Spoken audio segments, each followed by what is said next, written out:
नमस्कार दोस्तों, स्वागत है आपका अपने YouTube channel Target Civil Services में। और देखिए आज है 26 सितंबर और मध्य प्रदेश के डेली करंट अफेयर में आज हम 25 सितंबर और 26 सितंबर से जितने भी इम्पोर्टेंट करंट अफेयर होंगे Madhya Pradesh daily current affair से रिलेटेड तो उन पर डिस्कस करेंगे। लेक्चर लास्ट तक ध्यान से देखिएगा। आज की करंट अफेयर में पहला क्वेश्चन है हमारा, मध्य प्रदेश का पहला डेयरी टेक्नोलॉजी कॉलेज कहाँ पर स्थापित किया जाएगा? तो ये उज्जैन में स्थापित किया जाएगा। ठीक है, तो इसका आंसर हो जाएगा option number C. Madhya Pradesh का पहला डेयरी टेक्नोलॉजी कॉलेज कहाँ पर स्थापित किया जाएगा? उज्जैन में स्थापित किया जाएगा। और इसका निर्माण किसके द्वारा करवाया जाएगा? तो ये उज्जैन दुग्ध संघ के द्वारा ही इसका निर्माण करवाया जाएगा। इसमें लागत कितनी आएगी? तो ये लगभग 46 करोड़ इसमें लागत आएगी। और इसके अलावा देखिए हमारे मध्य प्रदेश का पहला ग्रीन विश्वविद्यालय कौन सा विश्वविद्यालय बना है? तो ये विक्रम विश्वविद्यालय बना है। विक्रम विश्वविद्यालय कहाँ पर है? तो ये भी उज्जैन में है। ठीक है, तो देखिए देश का पहला नाइट गार्डन किस शहर में बनाया गया है? नाइट गार्डन तो ये बनाया गया है उज्जैन में। ठीक है, देश का पहला नाइट गार्डन किस शहर में बनाया गया है? तो उज्जैन में बनाया गया है। दुनिया की पहली वैदिक घड़ी भी कहाँ पर बनाई गई है? तो ये भी उज्जैन में बनाई गई है। ठीक है, दुनिया की पहली वैदिक घड़ी किस डिस्ट्रिक्ट में बनाई गई है? उज्जैन में बनाई गई है। और देश का पहला यूनिटी मॉल भी उज्जैन में खोला गया है। ठीक है, तो देश का पहला यूनिटी मॉल किस जिले में खोला गया है? उज्जैन जिले में खोला गया है। मध्य प्रदेश का पहला डेयरी टेक्नोलॉजिकल कॉलेज कहाँ स्थापित किया जाएगा? तो ये भी उज्जैन में स्थापित किया जाएगा। इसके तहत प्रत्येक ग्राम पंचायत स्तर पर दुग्ध सहकारी समिति स्थापित की जाएगी और इस पर करीब 46 करोड़ रुपए की राशि खर्च होगी। इसके पीछे उद्देश्य हमारे मध्य प्रदेश में दुग्ध उत्पादों की उन्नति, आय में वृद्धि, उच्च नस्ल के पशुओं की उपलब्धता बढ़ाने, डेयरी टेक्नोलॉजी में आधुनिकता लाने के लिए शोध कार्य को बढ़ावा देना है। और उज्जैन दुग्ध संघ ही इसका निर्माण कराएगा। कि बात करें हम श्वेत क्रांति की तो इसका संबंध किससे है? ये भी दूध उत्पादन से ही है। और श्वेत क्रांति को ऑपरेशन फ्लड के नाम से जाना जाता है। और इसे कब जारी किया गया था? तो ये 1970 में जारी किया गया था। इस क्रांति का मुख्य उद्देश्य भारत को दुग्ध उत्पादन में आत्मनिर्भर बनाना है। डॉक्टर वर्गीस कुरियन को भारत में श्वेत क्रांति के जनक के नाम से भी जाना जाता है। और देखिए नेक्स्ट क्वेश्चन है हमारा, 20 से 23 सितंबर तक बेंगलोर में आयोजित Concord dressage national individual free style 2024 प्रतियोगिता में मध्य प्रदेश ने कुल कितने पदक जीते हैं? तो मध्य प्रदेश ने कुल 4 पदक जीते हैं। ठीक है, इसमें एक स्वर्ण पदक है, एक रजत पदक है और 2 कांस्य पदक है। ठीक है, Concord dressage national individual free style 2024 प्रतियोगिता का आयोजन कहाँ पर किया गया? ये बेंगलोर में किया गया। कब से कब तक? 20 से 23 सितंबर तक। और ये घुड़सवारी से रिलेटेड प्रतियोगिता है। इसमें हमारे मध्य प्रदेश से फराज खान ने स्वर्ण पदक जीता है। ठीक है, इसके बाद राजू सिंह ने रजत पदक जीता है और भोलू परमार और राजू सिंह, ठीक है, तो इन्होंने कांस्य पदक जीता है। तो राजू सिंह ने 2 पदक जीते हैं, एक कांस्य पदक एक रजत पदक। फराज खान ने स्वर्ण पदक जीता है और भोलू परमार ने कांस्य पदक जीता है। और राजू सिंह की बात करें तो इन्हें एकलव्य पुरस्कार से भी सम्मानित किया जा चुका है। घुड़सवारी में देखिए प्रणय खरे, ठीक है, प्रणय खरे का नाम याद रखिएगा। प्रणय खरे घुड़सवारी प्लेयर है और इन्हें 2015 में एकलव्य पुरस्कार और 2018 में विक्रम पुरस्कार से सम्मानित किया जा चुका है प्रणय खरे को। और घुड़सवारी से ही सुदीप्ति हजेला, ये मोस्ट इंपॉर्टेंट है। ठीक है, सुदीप्ति हजेला कहाँ से है? तो सुदीप्ति हजेला इंदौर से है।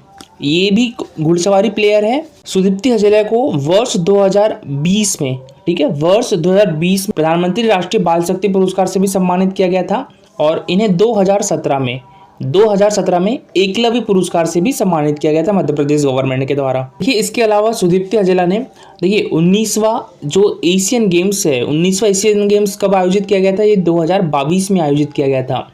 ये कहाँ पर आयोजित किया गया था? तो ये चीन के होंगजू शहर में आयोजित किया गया था। ठीक है, यहाँ पर घुड़सवारी में सुदीप्ति हजेला ने इक्वेस्ट्रियन ड्रेसॉज ट्रिम स्पर्धा में 3 खिलाड़ियों के साथ, कौन कौन से? एक तो हृदय छेदा, दिव्यकृति सिंह और अनुष अग्रवाल के साथ स्वर्ण पदक जीता। ठीक है, 19वां गेम्स 2022 में सुदीप्ति हजेला ने स्वर्ण पदक जीता है घुड़सवारी में। ठीक है, गोल्ड मेडल। और भारत को इस खेल में 41 साल बाद स्वर्ण पदक प्राप्त हुआ है। इसलिए सुदीप्ति हजेला का नाम मोस्ट इंपॉर्टेंट है, याद रखिएगा। घुड़सवारी से है और कहाँ से है? इंदौर से है। तो उसने हमारा 27 सितंबर से 7 अक्टूबर तक तिरू में आयोजित ISSF जूनियर वर्ल्ड चैंपियनशिप 2024 में मध्य प्रदेश राज्य शूटिंग एकेडमी के कितने खिलाड़ी सहभागिता करेंगे? तो ये हमारे मध्य प्रदेश के 5 खिलाड़ी सहभागिता करेंगे। तो इसका आंसर हो जाएगा ऑप्शन नंबर डी। हमारे मध्य प्रदेश राज्य की शूटिंग एकेडमी कहाँ पर है? तो ये भोपाल में है।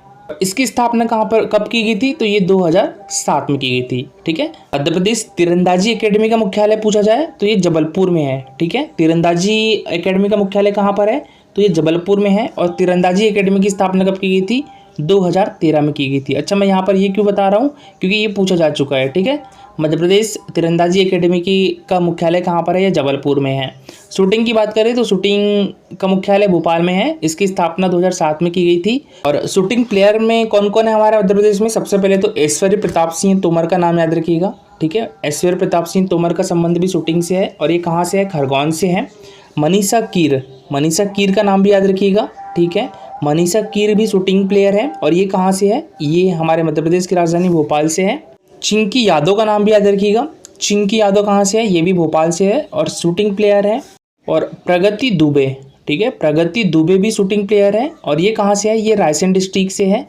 पैरा शूटिंग प्लेयर की बात करें तो पैरा शूटिंग प्लेयर में रूबीना फ्रांसिस का नाम याद रखिएगा। ठीक है। रूबीना फ्रांसिस कहाँ से है? ये जबलपुर डिस्ट्रिक्ट से है।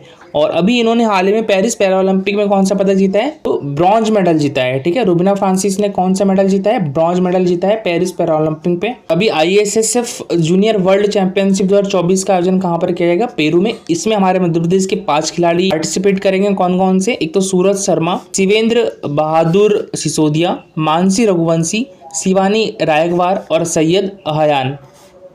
हाल में गोंड चित्रकला को GI टैग प्राप्त हुआ है। और देखिए, गोंड जनजाति से 2 चित्रकार का नाम याद रखिएगा। मोस्ट इंपॉर्टेंट है कौन कौन से? एक तो भज्जू सिंह श्याम और दुर्गाबाई व्याम। ठीक है। भज्जू सिंह श्याम की बात करें तो ये पद्मश्री से भी सम्मानित किया जा चुका है इनको। और ये प्रसिद्ध गोंड चित्रकार है। इनका संबंध किस जिले से है? तो इनका संबंध है डिंडोरी जिले के पाटनगढ़ से। ठीक है। कहाँ से है ये? डिंडोरी जिले से है। डिंडोरी जिले की लोकेशन ये है। ठीक है। तो यहाँ से है भज्जू सिंह श्याम जी। इनका गांव कौन सा है? पाटनगढ़ है। पाटनगढ़ जो गांव है इसको चित्रकारों का गांव भी कहा जाता है। बात करें दुर्गाबाई व्याम। ठीक है। दुर्गाबाई व्याम ये भी एक गोंड चित्रकार है। ठीक है। इनका संबंध भी डिंडोरी जिले से ही है। ठीक है। दुर्गाबाई व्याम भी कहाँ से है? डिंडोरी जिले से है। इनको 2022 में कौन सा पुरस्कार मिला था? पद्मश्री पुरस्कार मिला था। गोंड चित्रकला की बौद्धिक संपदा के संरक्षण के मानकों में सफल होने के बाद इन्हें GI टैग दिया गया है। और गोंड चित्रकला को अब राज्य की प्राचीन कला संपदा के रूप में पेटेंट किया गया है। बिना अनुमति के इसका व्यावसायिक और प्रकाशन सामग्री के रूप में उपयोग नहीं किया जा सकेगा। और गोंड कलाकारों के पंजीकरण और उन्हें प्राधिकार पत्र दिलाने के कार्य की प्रक्रिया जारी है। आपको पता होगा कि हमारे मध्य प्रदेश की सबसे बड़ी जनजाति कौन सी है? भील जनजाति है। ठीक है। इसके बाद दूसरे नंबर पर है गोंड जनजाति, जनसंख्या के आधार पर। ठीक है। सबसे ज़्यादा हमारे मध्य प्रदेश में कौन सी जनजाति है? भील जनजाति है। उसके बाद है दूसरे नंबर पर गोंड जनजाति और तीसरे नंबर पर है कोल जनजाति। बात करें हम यहाँ पर GI टैग की। ठीक है। तो GI टैग की फुल फॉर्म क्या होती है? जियोग्राफिकल इंडिकेशन, यानी भौगोलिक संकेतक। ये किसी भी उत्पाद के लिए एक प्रतीक चिन्ह के समान है। और इसका जो अधिनियम है कब आया था? ये 1999 में आया था। अधिनियम लागू कब हुआ था? 2003 में लागू हुआ था। ठीक है।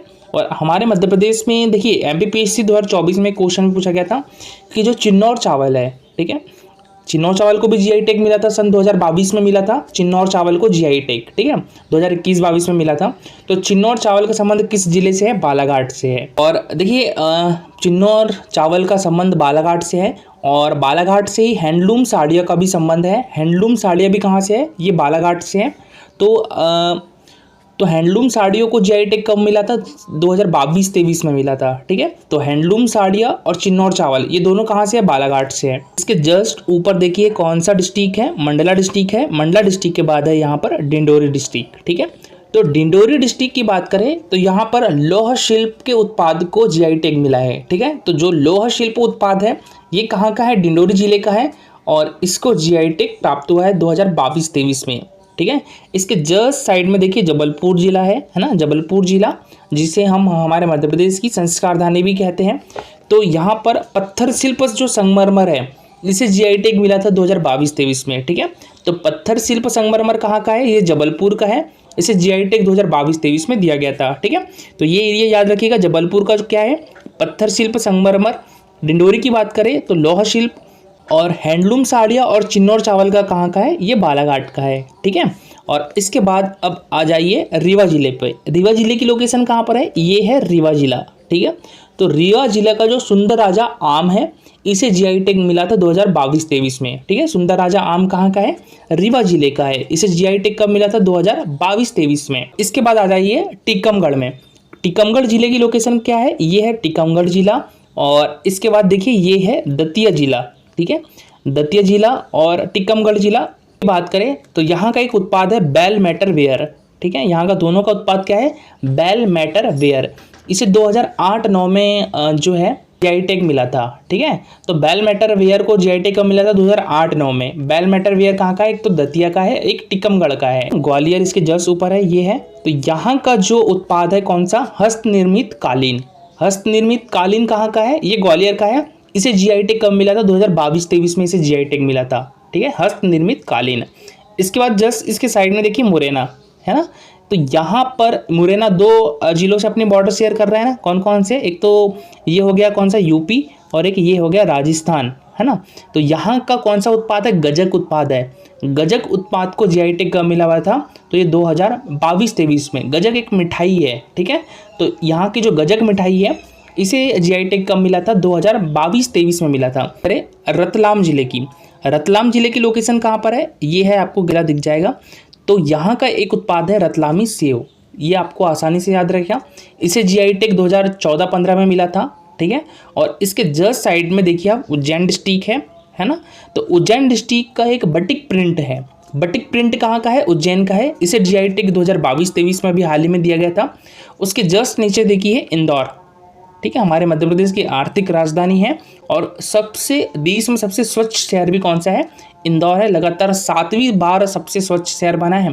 तो यहाँ का एक उत्पाद है चमड़े के खिलौने। चमड़े के खिलौने को जीआई टैग 2008-9 में दिया गया था, ठीक है। चमड़े के खिलौने को जीआई टैग कब मिला था, 2008-9 में। और उसके जस्ट साइड में देखिए आप धार डिस्ट्रिक्ट है, और धार डिस्ट्रिक्ट के साइड में है झाबुआ जिला। तो झाबुआ जिला का एक कड़कनाथ मुर्गा है। तो कड़कनाथ मुर्गा को जीआई टैग कब मिला था, 2018-19 में मिला था। तो ये कुछ इंपॉर्टेंट जीआई टैग थे। और देखिए अगर आप जीआई टैग याद करना चाहते हो, अगर आप चाहते हो कि इसकी एक अलग से वीडियो आनी चाहिए जिसमें मैं आपको ट्रिक से याद करवाऊंगा, और वो ट्रिक कभी नहीं भूलोगे। जैसे मैंने आपको एक जिला एक उत्पाद की ट्रिक बनाई थी, उसी टाइप मैं इसको आपको पूरा याद करवा दूंगा। अगर आपको लगता है कि करना चाहिए तो आप कमेंट बॉक्स में ज़रूर लिखिएगा, ठीक है। कल मैंने आपसे क्वेश्चन पूछा था, जूडो खिलाड़ी कपिल परमार ने पेरिस पैरालंपिक 2024 में कौन सा पदक जीता है, तो इन्होंने कांस्य पदक जीता है, ठीक है। तो इसका आंसर हो जाएगा ऑप्शन नंबर सी। और ये देखिए 100% कोई ना कोई एमपी के एग्जाम में जरूर पूछा जाएगा, ठीक है। और इन्होंने कौन सी कैटेगरी में जीता है, तो पुरुषों की J160 किलोग्राम कैटेगरी में कांस्य पदक जीता है। किसको हराकर, ब्राजील के एलिंटन डी ओलिवेयर को हराकर ये पदक जीता है। और जूडो में पैरालंपिक पदक जीतने वाले पहले भारतीय एथलीट भी बन गए हैं कपिल परमार, ठीक है। और रूबिना फ्रांसिस के बारे में फिर पहले ही बताया मैंने कि इन्होंने भी कांस्य पदक जीता है, ठीक है। कौन सी कैटेगरी में जीता है इन्होंने, तो 10 मीटर एयर पिस्टल में जीता है। मोस्ट इंपॉर्टेंट है, 10 मीटर एयर पिस्टल में जीता है, ये भी याद रखिएगा। जबलपुर से है ये, ठीक है। और आज के लिए आपका क्वेश्चन है, सोयाबीन उत्पादन में देश में पहला स्थान किसे प्राप्त हुआ है, मध्य प्रदेश, महाराष्ट्र, राजस्थान या उत्तर प्रदेश। तो इसका आंसर कमेंट बॉक्स में लिखिएगा। ये है हमारा Telegram channel Target Civil Services. तो इस पर मैं आपको सैटरडे, ठीक है, सैटरडे जो रोजगार और निर्माण साप्ताहिक पीडीएफ है वो आपको मैं टेलीग्राम चैनल पर शेयर कर दूंगा। और इसमें आपको डेली दैनिक भास्कर के पेपर भी मिल जाते हैं। तो ये टेलीग्राम चैनल ज्वाइन कर लीजिएगा। और व्हाट्सएप चैनल भी ज्वाइन कर सकते हो, वहाँ पर भी मैं आपको शेयर कर देता हूँ। जो व्हाट्सएप पे है तो व्हाट्सएप चैनल से जुड़ जाइएगा, उसकी लिंक भी आपको हमारे वीडियो के डिस्क्रिप्शन बॉक्स में मिल जाएगी। दोस्तों आज के लिए इतना ही। लेक्चर अच्छा लगा तो लाइक और शेयर जरूर करिएगा। अगर आप इस चैनल पर नए हो तो सब्सक्राइब भी कर लीजिए। Thank you so much for watching this video.